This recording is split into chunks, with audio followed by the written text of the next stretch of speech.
Hi, everyone. Thanks for joining us today. I'm Sarah Van Wagenen with TMC. Just going to give everyone a minute here to join, and then we will start.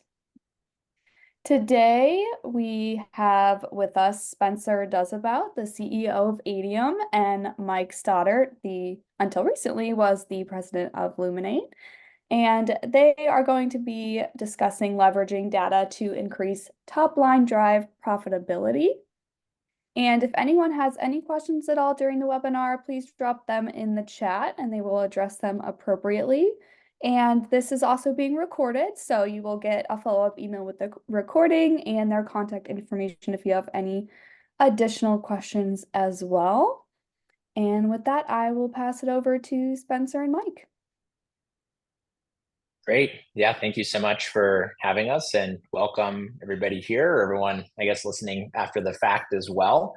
Yeah, super excited to show some of the things we're doing with data and reporting to help you maximize profitability. Also really excited to have Mike Stoddart here, really helping lead this conversation. I've known Mike for a couple of years, been a CEO of a number of different independent mortgage banks, and has been instrumental in really pushing us to build a product that works for him and is best in class. So excited for him to kind of walk us through that. With that, Mike, let me go ahead and share my screen, and I will let you drive here. All right, thanks, Spencer. As we've kind of taken a consultative approach to looking at profitability, how do we increase that through data? We really look at it kind of in three different segments, if you will. Number one is kind of using the data that we have to minimize losses and smooth out some of the unpredictability that we see in the industry. The second component is using that data to engage customers at the right time on the right campaigns to maximize our lead conversion, pull through. And then the third is kind of using data AI to get up funnel, if you will, looking at what leads are more likely, maybe 200% versus 50% as likely as someone else to engage in a mortgage transaction, and applying that not only to leads that we have, but servicing portfolio, client retention, trying to get out ahead of waiting for a trigger lead that we feel is kind of more reactionary and trying to scramble to get things. So those are the three components.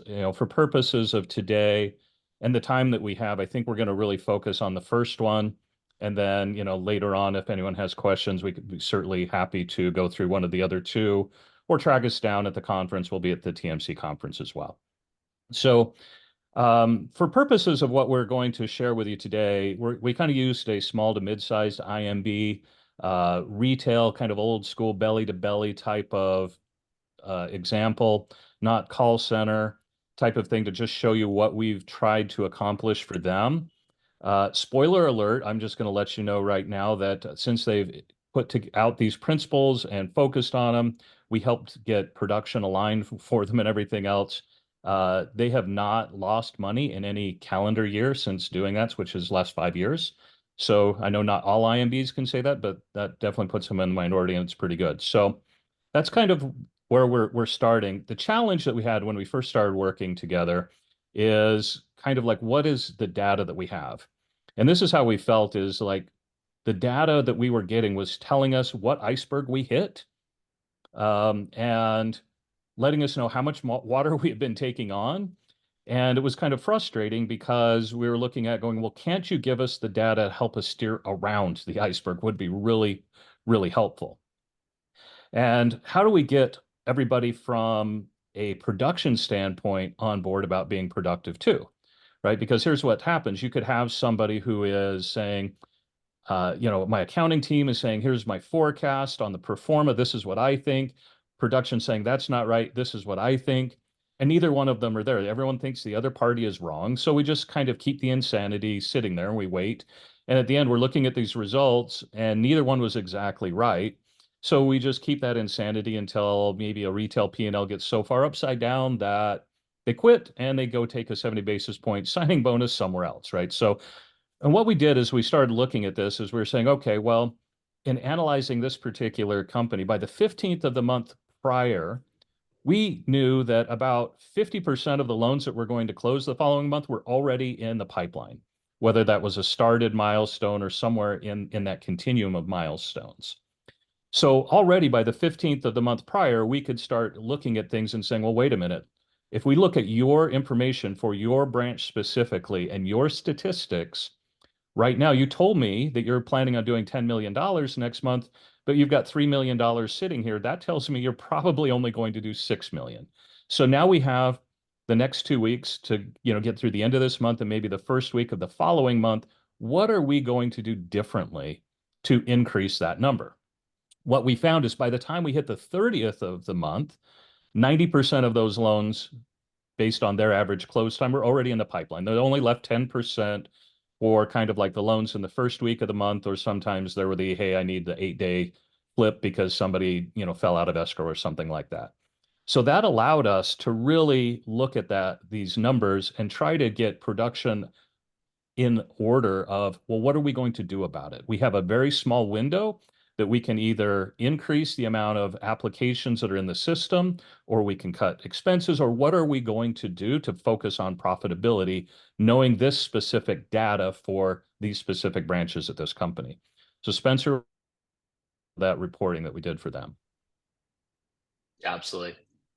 So basically, this is an example. There's a bunch of different reports in here. I'm going to show kind of the two as it relates to top line, right? Which is, of course, where do we start? Like what does the pipeline look like? What's estimated to close this month, next month? And so here you can see this is, kind of sample randomized data here that, but this is indicative of a report that we offer to our customers. So you can see kind of branch by branch here. What's the pipeline, sort of what's locked? Of course, we can get more granular based on certain milestones that you really want to see and care about.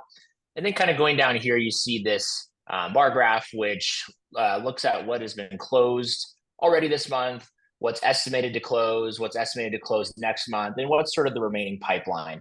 So this is kind of giving you a forecast. There's a lot of calculations that go into this, of course. But this is giving you a forecast of, hey, look, the California branch already closed this. They're estimated to close the remaining of this amount this month. Maybe this much next month, and then this is sort of what's remaining out there. Maybe there's not a close date, or they haven't pulled credit, or something like that at this point, and so it's hard to predict if they're going to get in next month. And so, to Mike's point, this is where a lot of the coaching begins, which is okay, California branch, you said you were going to do $60 million next month. We're forecasting 42. What do we need to do to get some of this 60 million to close next month? Or what do we need to do to get maybe a new pipeline in there to make it happen? So this is kind of that first view to look at the top line. And then I'll pass it back to Mike, who will talk through, now that we sort of understand the top line, now let's take a look, start to work towards the bottom line to make sure that we're ensuring profitability as well. Yeah, and I think it's really important that we focus on the data that we have is the statistics for those branches.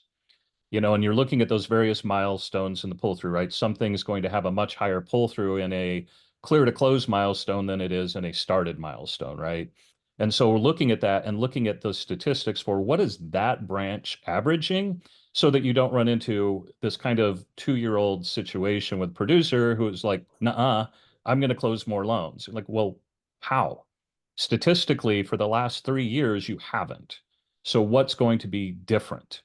And even if we tend to lose some of those battles sometimes to the production side, over a period of time, we gain the credibility of like, we're really, really right on to what this is going to be, other than these weird anomalies, right? So Spencer said, so now we're focused on, okay, great. Well, our volume's great, but what about margin?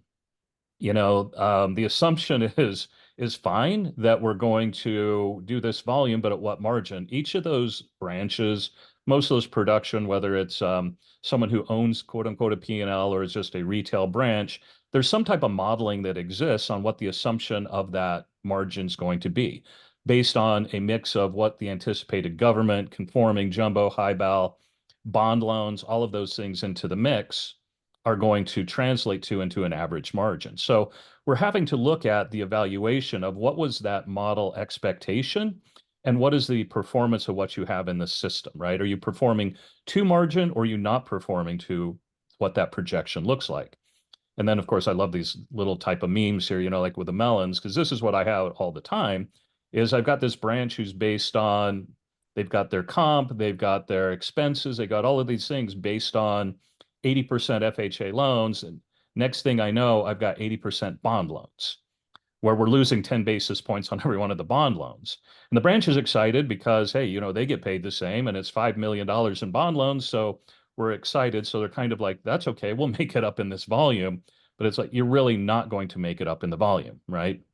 And so it's really important for us to now show some reporting that's looking at those life types of deltas that may be existing. Is it just an anomaly that we picked up a new referral source that's got a lot of bond loans, jumbo loans? What is it that's happening with that business that's coming in so that we know if it's going to perform to the expected margin or not? Now, Spencer, why don't you show a couple of those reports? Yeah. Yeah, absolutely. So we just kind of go down, you're looking at your branch efficiency. You can see how many units each branch has locked, what the volume looks like, and what the margin is on those locks, and kind of the average margin sort of per unit. So you can start to see, what this sort of looks like across the board. Of course, this is sort of, volume here. But at this report, you're seeing it kind of broken out by unit. So you can see which ones are operating sort of most efficient. And to Mike's point, those that are operating lower or lower than plan, it allows you to start to drill into, well, why might that be? What's going on with the product mix, or et cetera, et cetera. So this is sort of that next step in getting to profitability and having the full visibility you need to ensure all of your branches are operating from a profitable standpoint. And of course, as always, the more length of time that we have, the more data that's going into it, the more accurate those statistics become. And those are the types of things, because again, I think I referred to this before, but I always have that production group who's letting me know it's going to be different. But if it hasn't been different over the last 5 years, there has to be a really compelling reason why it's going to be different now, right? So as we go back to this, all right, so our volume is good, our margins, we kind of know where we're at there. Then the last piece is, of course, becomes concessions, right?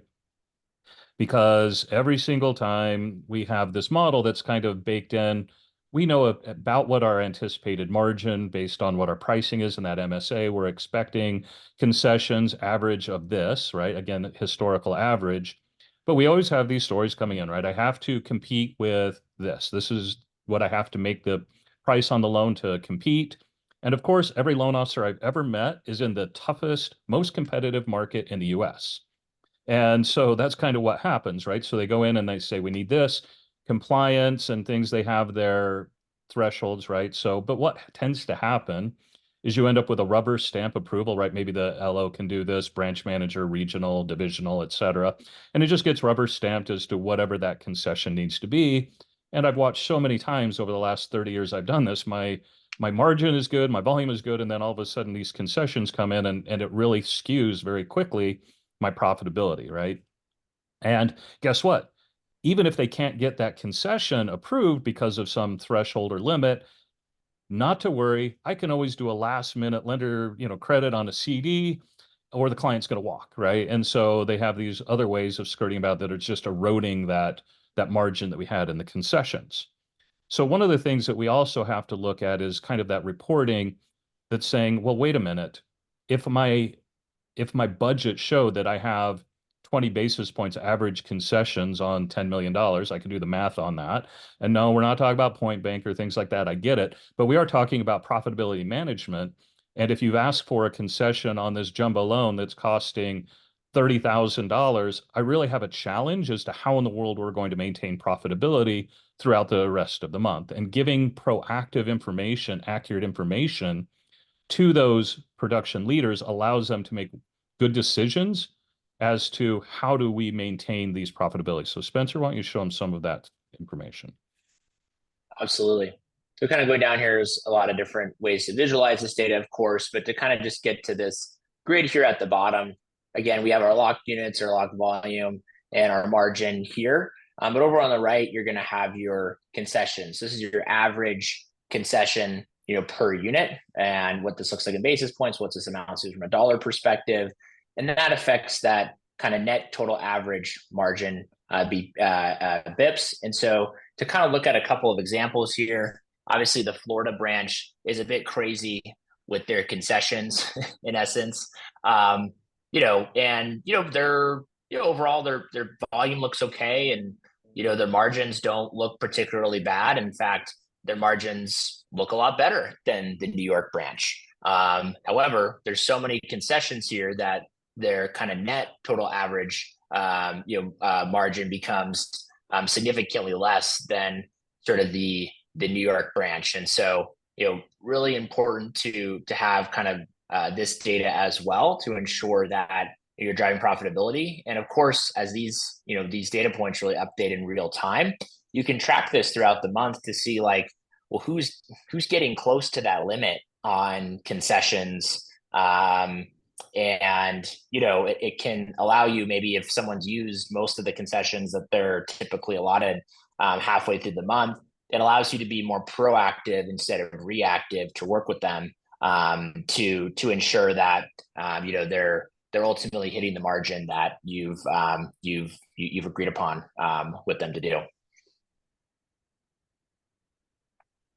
And Mike, anything else on that before we go back to? No, other than I think it's just really important to also note that this also then ties really closely into things like compliance, who's going to be having a coronary right there as to, well, if you're giving away that much on every loan, you just need to adjust your pricing. You're going to have some fair lending issues and all kinds of things happening. But it's really interesting looking at some of this data and looking at what that is. As we drilled into that particular branch, again, their expense structure and everything else was tied into what they said they could sell in margin. And it turns out not only could they not sell that, but they ended up at a net margin of kind of less than everybody else, compared to someone else who maybe is showing, 24 basis points in concessions, which is great if I could be under a quarter. But, really, where did their margins start? And they kind of had a structure that said, I don't need concessions. Well, lo and behold, they do, right? So, because everybody does. And so it's kind of an important thing to be able to look at. And like Spencer said, real-time data and being able to proactively engage. And there is a lot that has to go into working with the production to get them on board with this proactive management.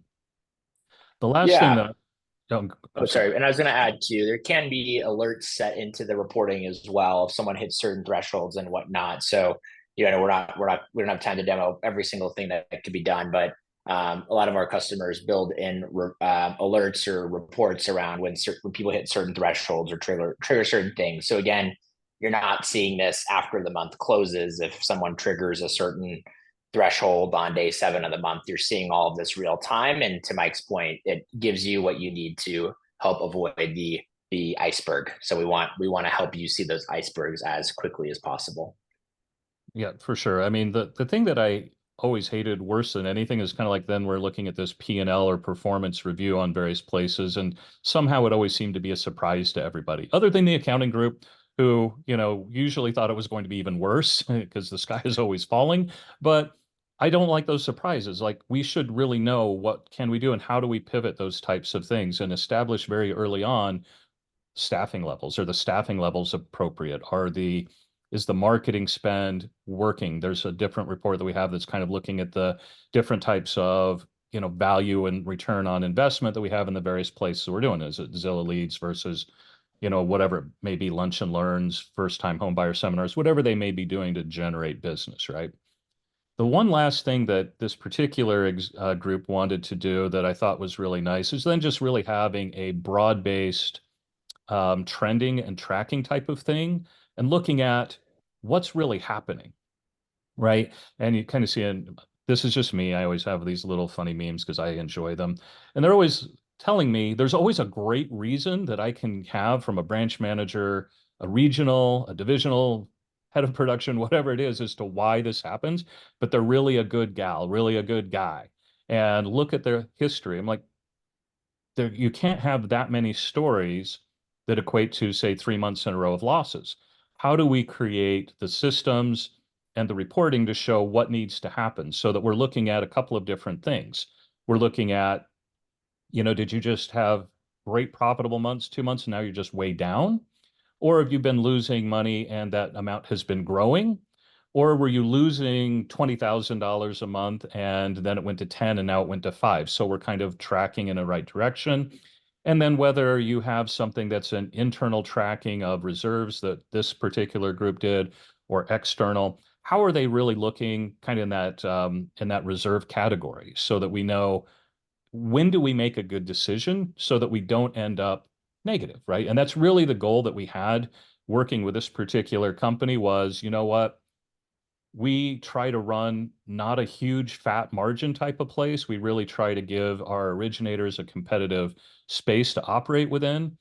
But because of that, there's not a lot of cushion and things can go sideways really quickly. They had the same experiences that I've had in my career where I end up with a lot of really large red numbers for some of these groups. And their goal was, how do I make sure that as a company, we at least make a little bit of money every single year? And again, they've done that. So Spencer, why don't you show them kind of that overall trending reporting that we did for them? Absolutely. So this is kind of looking at, there's different hierarchies here again, and third, I mean, reporting is, we can spend hours going through the different reports and everything. We want to just take a quick snapshot here, but this is looking more actually at the team kind of financial performance and efficiency. So obviously a branch might have multiple teams within it. So just to kind of give you a different look here, right? So you're seeing your projected volume sort of by team, the cost breakdown by team as well, kind of the net income, which ones are positive, which ones are negative, and you're kind of seeing like really the last kind of 3 months of performance here as well. So you're seeing who's been in the red, who's been in the green, people bouncing forward, back and forward. Maybe some people are really in the red a number of times, and then of course it's really tracking this towards, okay, well, what's the reserve amount? What have we done kind of to date essentially? So this kind of gives you that, okay, where are we at from a over and under as it relates to their reserves? How do things look like through June, July? Where are things trending? All of that fun stuff. And so again, just a really nice, easy way to kind of spot potential icebergs and see, okay, who's trending in the right direction, who's trending in the wrong direction. And if someone's trending in the wrong direction, have they always been heading for the iceberg? Or is it maybe something that maybe the last month they've been heading for the iceberg, but the months before that they weren't, and we just need to kind of drill down with them? And so again, I think this is a great kind of quick, easy way, real time, to see how people are tracking from like a bottom line profitability standpoint. And it's not something we had a ton of time to talk through, but as you start to think through like different pipeline and distribution and things like that, and your forecast, this will start to inform, and we have different set of reports for this, your operational capacity and things like that. And so I think what Mike's been really helpful in helping us at ADM create are these different reports that just make sure that no one gets caught flat-footed. We all have a million things going on. We really want to be that last line of defense or kind of safeguard for you to say, hey, this branch is headed towards an iceberg. This branch is not headed, they're in a good spot. But then also, look, as refinances, and I'm sure Mike will want to talk about this in a second as well. But as refinances come, like, when do you need to hire people? With our forecast, we'll tell you when you are going to be low on processing power. We'll also tell you maybe, as the next refi boom comes and goes, we'll tell you when you don't need as many people, or people can go to more part-time roles and things like that. Again, just so it's not a surprise. Like now all of a sudden, oh my goodness, I got to have everyone work overtime. Nope, that's our goal, is to help you avoid the iceberg. And that's what kind of bringing in this data can help you do. So Mike, I know you want to talk maybe a little bit about kind of the, going up funnel a little bit on some of the refi stuff, but anything before you go there you want to add to the profitability piece? No, I don't think anything to add there. I wanted to leave just a couple of minutes for any questions or comments, but yeah, so this really is a picture that needs to be customized for anyone, right? Again, this was a retail belly to belly type of environment. Someone who's running a call center is going to run a little bit different in some of the metrics that they need to do to minimize losses, smooth out some of that unpredictability as well. Similarly speaking, somebody who's engaged in TPO, things like that could be a lot different in how that in how that operates. So that's kind of phase one. Phase two that I mentioned before that would be happy to talk in the future at the conference about is then looking at the analytics and the data that shows, well, how do I maximize the deals that I have? Like every deal is so precious in this day and age. So as an example, just really quickly, I'll throw out like Kevin in the Kansas City area, great originator. We were finding that he was sending people to his POS and then they were abandoning the app. It's an example, right? And so what we did is helped him put together some processes and some systems to increase that, which we increased almost 30% within 30 days. So, those things actually change the financial needle, right? They're not just ways to make referral partners happy or things like that. It's not just a shiny object. It's actually something that financially makes a difference. And then like you mentioned, Spencer, the thing that I'm probably the most excited about as we go into the future is really the aspect of how to get in front of using AI, using some of these data points that are not just relying on an annual mortgage review of an originator to find out about a change in circumstance of a borrower, but really looking at if this is the average likelihood at, let's just say 100 of a borrower to engage in my portfolio in a new mortgage transaction. But what if I know that they have all of a sudden increased, I'll just make a couple of things up and overlay them, but they've increased their credit card spending. And by the way, they've announced on social media that they've got a baby coming and things like this, things that become triggers that as you're looking at 10,000 plus different data points are saying that person just moved from average at 100 at par to 150, 50% more likely than anyone else in my database to engage in a new mortgage transaction. How do I up funnel? How do I engage with them now and start getting that information now? Because I don't want them to just decide, yeah, it's time to go have, to go get a new house. We got the new baby coming. I run to Zillow. I'm looking at things. And my originator's now running the Zillow gauntlet again, competing with price, et cetera, et cetera, et cetera. I want to be engaging with them up front. Like, hey, have you thought about getting a new home? So I'm really excited about that aspect. That was kind of the third component of what we're really looking at and how do you drive profitability through data points. And I think those are the three components. So thank you very much for the time and Spencer for the invite and Sarah, really appreciate it. Yeah. And before we go back to Sarah, I think that's just to kind of wrap it up. I think Mike, what you're describing there is the using data for defense then versus offense. And I think that data can be used in a defensive way to avoid icebergs. And I think the industry and all of us kind of learned that in 22, right? Where it's like things were so good for so long, we didn't really have that, last line of defense to let us know when we were going to hit icebergs. And so we want to make sure that every lender has that kind of goalie, so to speak.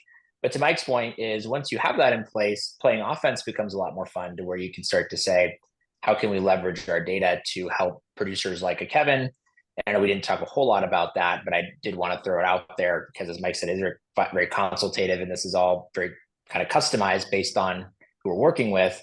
But, how can we help these producers, convert more and ultimately drive higher top line? And to Mike's point, how can we leverage all the data points that we have access to get ahead of the curve as well? So we can play a lot more offense, which is everyone that's, it's a lot more fun to play offense instead of defense. So excited to partner with the TMC on this and a number of different companies in the Mortgage Collaborative. And excited to help, from kind of act as that goalie and try to be a Messi as well and help you score some goals. So thanks so much for the time. Awesome. Thank you guys. Thanks for joining us today, everyone. And we will be sending out a follow-up email with our speakers' contact information. And you can also grab them at the TMC conference in Denver if you have any additional questions. And we'll see you all soon. Thanks, everyone.